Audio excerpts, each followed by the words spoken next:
नमस्कार विद्यार्थी मित्र हो. मी एस बी कर्डक, सहाय्यक प्राध्यापक वाणिज्य विभाग, सिन्नर महाविद्यालय. आज आपण मानवी संसाधन विभाग या मुद्द्याचा अभ्यास करणार आहोत. या मानवी संसाधन विभागाचं संघटन नेमकं कसं असतं, त्याची व्याप्ती काय आहे आणि त्याची कोणकोणती कार्ये आहेत, या संबंधित बाबींचा आपण या लेक्चरमध्ये अभ्यास करणार आहोत. सर्वसाधारणपणे लहान स्वरूपाच्या संघटनांमध्ये जे व्यवस्थापक असतात ते मानवी संसाधनाचे सर्व कार्य पाहत असतात. परंतु आधुनिक व्यवसायाचे स्वरूप बघता असे दिसून येते की या आधुनिक व्यवसायाचे कार्य अत्यंत गुंतागुंतीचं आणि परस्परावलंबी स्वरूपाचे झालेलं आहे आणि त्यामुळेच आधुनिक व्यवसायामध्ये मानवी संसाधन विभाग हा अनिवार्य आणि अत्यंत महत्त्वाचा घटक असल्याचं आपल्याला दिसून येत असतं. सामान्यपणे प्रत्येक व्यवसायामध्ये व्यवसायाची गरज आणि त्याचा व्याप लक्षात घेऊन कर्मचारी विभागाची स्थापना केलेली असते. कर्मचाऱ्यांच्या भरतीपासून ते कर्मचाऱ्यांच्या नियुक्तीपर्यंतची अनेक कार्य या मानवी संसाधन विभागामार्फत केली जात असतात. एका अधिकाऱ्याची प्रमुख म्हणून नियुक्ती या मानवी संसाधन विभागामध्ये केली जात असते. त्याच्या हाताखाली आवश्यकतेप्रमाणे कर्मचारी नियुक्त केले जातात आणि त्यांच्यामार्फत संस्थेची उद्दिष्ट पूर्ण केली जात असतात. कर्मचारी विभागाचे संघटन हे उद्योग किंवा कारखान्याचा आकार व त्याच्या व्यापारावर अवलंबून असते. एकाच प्रकारची संघटन रचना सर्वत्र उपयुक्त ठरेलच असं नाही. उद्योगाच्या आकारानुसार वेगवेगळी संघटन रचना बघावयास मिळत असते. आपण या मुद्द्यामध्ये मानवी संसाधन विभागाची संघटन रचना कशी आहे यासाठी पहिल्या मुद्द्याचा जो अभ्यास करणार आहोत त्यातला पहिला मुद्दा आहे लहान उद्योगातील कर्मचारी विभागाची संघटन रचना. साधारणपणे ज्या ठिकाणी 1000 पेक्षा कमी कर्मचारी काम करतात अशा उद्योगाला लहान उद्योग समूह म्हणून संबोधलं जात असतं. अशा उद्योगामध्ये कर्मचारी विभाग उघडलेला असतो किंवा नसतो, म्हणजे आवश्यकता असेल तर हो, आवश्यकता नसेल तर नाही. कर्मचारी विभाग उघडलेला असेल तर या विभागासाठी कर्मचारी व्यवस्थापकाची नियुक्ती केली जाते आणि तो कर्मचारी विभागाच्या कार्यांसाठी जबाबदार असतो. संघटनेतील कर्मचारी विषयक धोरणे राबविण्यासाठी हा उच्च विभाग व्यवस्थापनाला मदत करत असतो. हा विभाग उच्च व्यवस्थापनाला फक्त सल्ला देण्याचे काम करतो. उच्च व्यवस्थापनाने घेतलेल्या कोणत्याही कृतीला तो जबाबदार नसतो. या विभागाचे संघटन हे आता आपण या स्लाइडवरती बघतो त्या पद्धतीचं असतं. यामध्ये संचालक मंडळ हे प्रमुख स्थानी असतं. त्यांच्या हाताखाली काम करण्यासाठी प्रमुख व्यवस्थापक असतो व त्याच्या हाताखाली खरेदी व्यवस्थापक, विक्री व्यवस्थापक, कर्मचारी व्यवस्थापक व हिशेब व्यवस्थापक असं प्रत्येक विभागानुसार व्यवस्थापकांची नियुक्ती केलेली असते. अशा प्रकारे लहान उद्योगातील कर्मचारी विभागाची संघटन रचना असते. यानंतर आपण मध्यम स्वरूपाच्या उद्योगातील कर्मचारी विभागाची संघटन रचना अभ्यासणार आहोत. साधारणपणे ज्या कारखान्यात 1 ते 2 हजारापर्यंत कर्मचारी असतात अशा कारखान्यास मध्यम आकाराचा कारखाना असं समजलं जात असतं. या कारखान्यामध्ये कर्मचारी विषयक प्रश्न बरेच असतात. त्यामुळे अशा कारखान्यात स्वतंत्र कर्मचारी विभागाची स्थापना केलेली असते आणि त्यामुळे कर्मचारी विषयक कार्यही या ठिकाणी महत्त्वाची असतात. अशा उद्योगात प्रथम कर्मचारी विषयक कार्यांची यादी तयार केली जाते व प्रत्येक कार्यासाठी विभागीय व्यवस्थापकाची नियुक्ती केली जाते. या स्क्रीनवरती दिसणाऱ्या पद्धतीनुसार या विभागाची रचना असते. यामध्ये प्रमुख स्थानी संचालक मंडळ असते. संचालक मंडळाच्या हाताखाली व्यवस्था संचालक असतो. व्यवस्था संचालकाला मदत करण्यासाठी प्रमुख व्यवस्थापक असतो व प्रमुख व्यवस्थापकाच्या हाताखाली कर्मचारी व्यवस्थापक असतात. या कर्मचारी व्यवस्थापकाच्या हाताखाली विभागीय व्यवस्थापक कार्य करत असतात. यामध्ये विभागीय व्यवस्थापक भरती व नियोजन विभाग, विभागीय व्यवस्थापक वेतन व मजुरी विभाग, विभागीय व्यवस्थापक प्रशिक्षण विभाग, विभागीय व्यवस्थापक कामगार कल्याण व सामाजिक सुरक्षा विभाग, विभागीय व्यवस्थापक औद्योगिक संबंध विभाग यासारख्या विभागीय व्यवस्थापकांची नियुक्ती केलेली असते. म्हणजेच लहान उद्योगाच्या संघटन रचनेपेक्षा मध्यम उद्योगातील संघटन रचना ही अधिक मोठी असल्याचं आपण या ठिकाणी बघतो. यानंतर मोठ्या उद्योगातील कर्मचारी विभागाची संघटन रचना. मोठ्या उद्योगाची आणि मध्यम उद्योगाची संघटन रचना जरा सारखीच आहे, परंतु मोठ्या उद्योगामध्ये काही विभाग हे आपल्याला वाढलेले असल्याचे दिसून येतात किंवा इतरही काही सल्लागार समित्यांचा त्यामध्ये समावेश झाल्याचा आपल्याला दिसतं. साधारणपणे ज्या उद्योगामध्ये 2000 पेक्षा जास्त कर्मचारी असतात अशा उद्योगाला मोठा उद्योगधंदा असं म्हटलं जातं. या उद्योगामधील कर्मचारी विषयक प्रश्न अतिशय गुंतागुंतीचे आणि किचकट स्वरूपाचे असतात. लहान व मध्यम आकाराच्या उद्योगापेक्षा त्या प्रश्नांचं स्वरूप गंभीर असतं आणि म्हणूनच अशा उद्योगामध्ये प्रमुख व्यवस्थापकानंतर कर्मचारी संचालकाची निवड केलेली असते.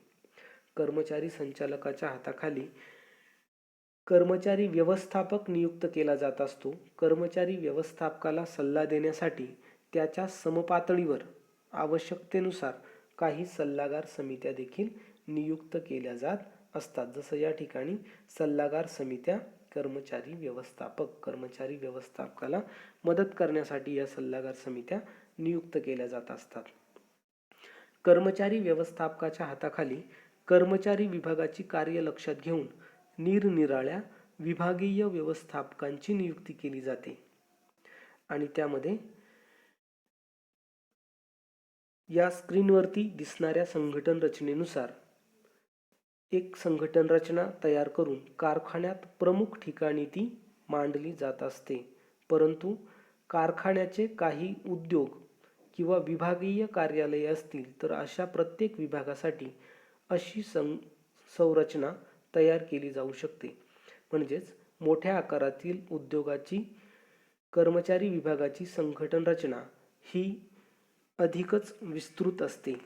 या स्क्रीनवरती दाखवल्याप्रमाणे या रचनेमध्ये संचालक मंडळ, व्यवस्था संचालक, प्रमुख व्यवस्थापक आणि त्यांच्या हाताखाली काम करण्यासाठी कर्मचारी व्यवस्थापक नेमलेला असतो.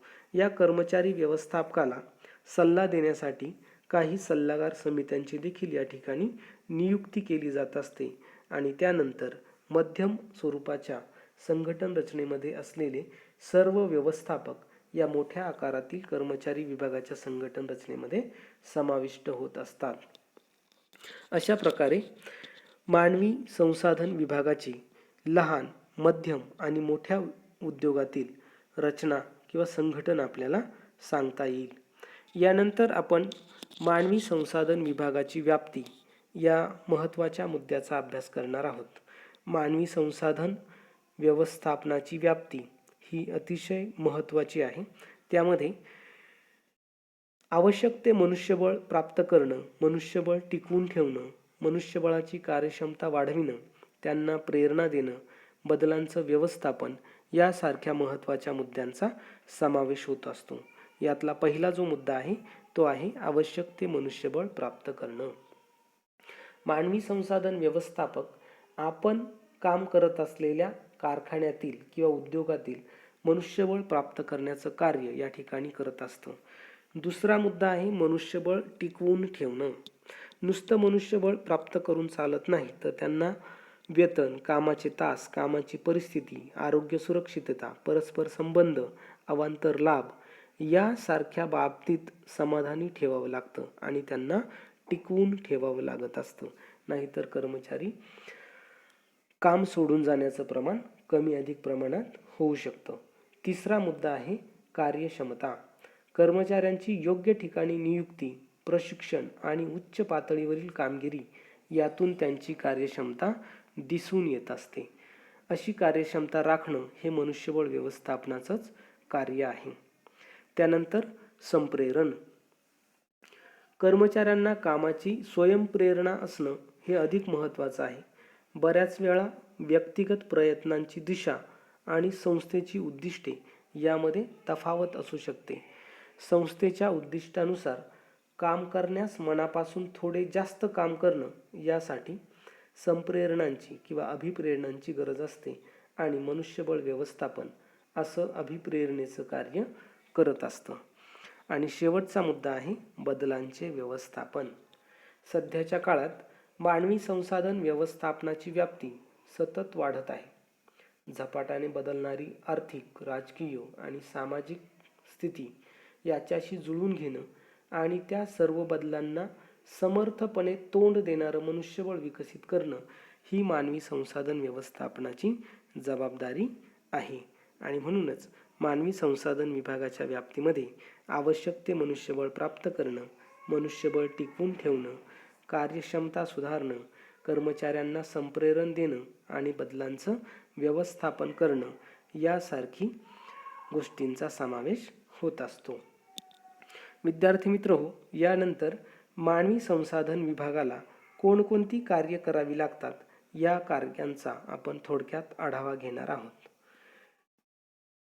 मानवी संसाधन विभागाला 2 प्रकारची कार्य करावी लागतात. यामध्ये पहिलं कार्य आहे व्यवस्थापकीय कार्य आणि दुसरं कार्य आहे कार्यात्मक किंवा सेवा स्वरूपाचं कार्य.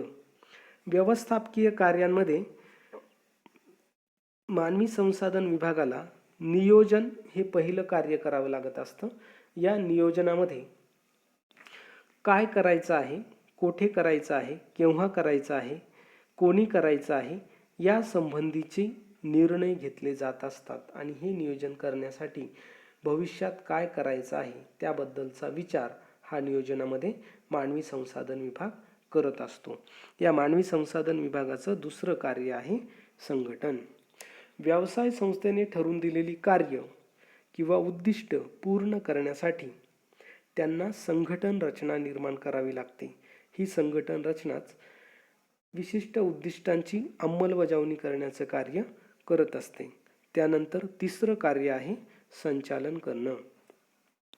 प्रत्येक व्यवसाय संस्थेमध्ये अनेक प्रकारचे कर्मचारी असतात. यामध्ये कुशल, अर्धकुशल, अकुशल यासारखे कर्मचारी असू शकतात. त्यांना दिग्दर्शन किंवा त्यांचं संचालन करण्याचं कार्य या मानवी संसाधन विभागाला करावं लागत असतं, कारण कर्मचाऱ्यांना वेळोवेळी आदेश आणि सूचना देण्याचं कार्य त्यामार्फत केलं जात असतं. आणि या व्यवस्थापकीय कार्यांमधलं शेवटचं कार्य म्हणजे नियंत्रण करणे किंवा नियंत्रण ठेवणे. या सर्व कार्यांमधील अतिशय महत्त्वाचं कार्य म्हणजे नियंत्रण ठेवणं, कारण कर्मचारी विभागाने ठरवलेल्या योजना प्रत्यक्षात आणण्यासाठी नियंत्रण ठेवलेच पाहिजे.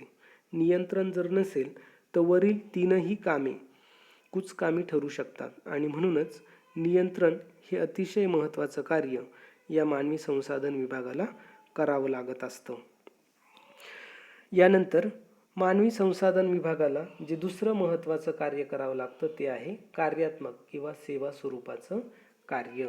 हे अतिशय महत्त्वाचे कार्य आहेत. यामध्ये कर्मचारी संपादन करणं किंवा मिळविणं या कार्याचा समावेश होतो. तसेच कर्मचाऱ्यांचा विकास घडवून आणणं याचा देखील समावेश होत असतो. तसेच कर्मचाऱ्यांना मोबदला देणं, कर्मचाऱ्यांचं एकत्रीकरण करणं, कर्मचाऱ्यांना स्थैर्य निर्माण करणं किंवा त्यांना कायम करणं, कर्मचाऱ्यांचे मूल्यमापन करणं आणि कामगार संघटनांना मान्यता देणं यासारखी कार्य मानवी संसाधन विभागाला करावी लागत असतात. विद्यार्थी मित्रहो, म्हणजेच प्रत्येक व्यवसाय संस्थेमध्ये मानवी संसाधन विभाग हा अतिशय महत्त्वाचा विभाग असतो. या विभागाशिवाय कोणत्याही व्यवसाय संघटनेमध्ये इतर ठरवलेली उद्दिष्ट पूर्ण होऊ शकत नाही आणि म्हणूनच हा महत्त्वाचा विभाग आहे असं आपण या ठिकाणी म्हणूयात.